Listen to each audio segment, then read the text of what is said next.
আসসালামু আলাইকুম উর্মি আপু। ওয়ালাইকুম আসসালাম। কেমন আছেন? ভালো আছি, আপনি কেমন আছেন? আছি ভালো। আপনি তো আজকে আমাকে আগেই জিজ্ঞেস করলেন যে আমি কেমন আছি। হ্যাঁ, আপনাকে জিজ্ঞেস করি। আচ্ছা উর্মি আপু, এর আগে আপনাকে যে প্রশ্ন করেছি আপনি বোধহয় আমার উপরে অভিমান করেছিলেন, তাই না? হ্যাঁ, এরকম একটা ডিফিকাল্ট প্রশ্ন করলে তো হবেই। আমরা বাঙালি মেয়ে যেহেতু এরকম একটা কথা বললে তো অভিমান হবেই একটু। আমি কেন আপনাকে প্রশ্নটা করলাম, আমি দর্শকের উদ্দেশ্য বলছি যে আসলে অনেক দর্শক এরকমের কমেন্ট করে থাকেন।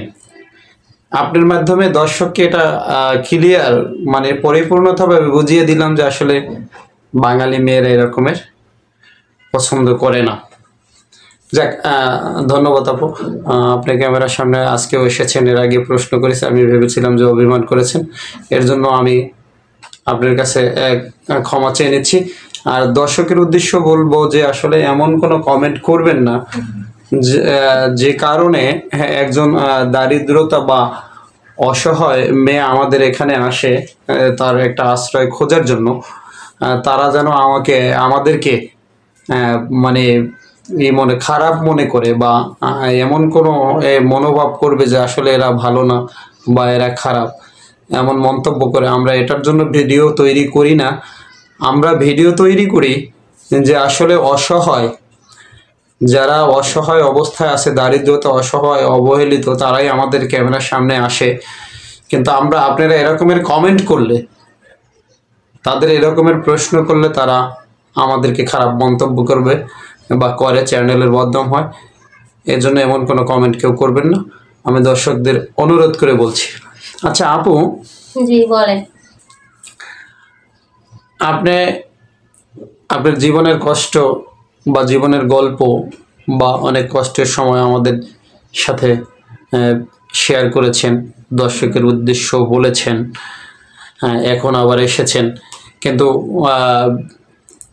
আমি আপনাকে একটা প্রশ্ন করতে চাই যে আসলে আপনি দর্শকের উদ্দেশ্যে যে কথাগুলি বলেছেন, যে শুধু এগুলো দর্শককে সান্ত্বনামূলক কথা বলার জন্যই বলেছেন আসলে না, আপনি নিজে মন থেকে মানে নিজের যে কষ্টগুলো এগুলো দূর করার জন্য একজন জীবন সঙ্গী খোঁজার জন্য এসেছেন, কোনটা? আসলে আমরা বাঙালি মেয়ে, আমরা মনে প্রাণেই বাঙালি থাকি। আমাদের মনে প্রাণে বাঙালি ভাব থাকে। আমরা কখনো অভিনয় আর বাস্তব দুই করতে পারি না। আমাদের জীবন, আমাদের কালচার, সেটা কখনো করাই না। আমরা বাঙালি মেয়ে সবসময় চিন্তা ভাবনা করি একটা জীবন, সুন্দর জীবনের পরিকল্পনা করি। আমরা কোনো অভিনয় দিয়ে জীবন কাটাতে চাই না।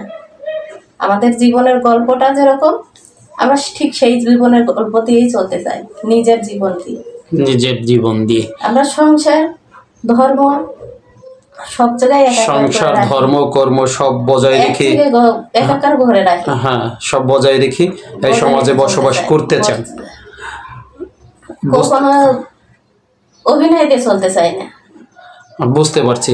তো আপু, আমরা এর আগেও আপনি আমাদের ক্যামেরার সামনে এসেছেন, আজকেও এসেছেন, কিন্তু এখন পর্যন্ত আমরা এমন একজন লোক খুঁজে দিতে পারিনি যে আসলে আপনার মাথা গোজার মতো একটা ঠাঁই বা আপনার জীবনে যে কষ্টগুলো যে লুকিয়ে আছে এগুলো দূর করবেন এমন একটা মানুষ এখন পর্যন্ত খুঁজে দিতে পারেনি। আসলে আমি যেখানে আসছি, আপনাদের কাছে আসছি, এটা হচ্ছে একটা ওছিলা। উপরওয়ালা যতক্ষণ না চাইছে ততক্ষণ তো আর সম্ভব নয়। উপরওয়ালা চাইবে যখন, তখন ঠিক আপনারা পেয়ে যাবেন, বা তখন আমিও আপনাদের বলতে পারবো বা আপনারা আমাকে বলবেন। উপরওয়ালার উপরে তো কারোর হাত নেই। মুরব্বীদের কাছে শুনছি যে জন্ম, মৃত্যু, বিয়ে তিন বিধাতা নিয়ে, মুরব্বীরা না গ্রামে বলে এগুলো। সেটা কথা হলো, বাস্তবের সাথে অনেকটাই আমি দেখি মিল খুঁজে পাচ্ছেন। পাই, কেননা উপরওয়ালা না চাইলে কখনো কোনো কিছু হয় না। ঠিক আছে, ধন্যবাদ আপু, ভালো থাকুন, আসসালামু আলাইকুম।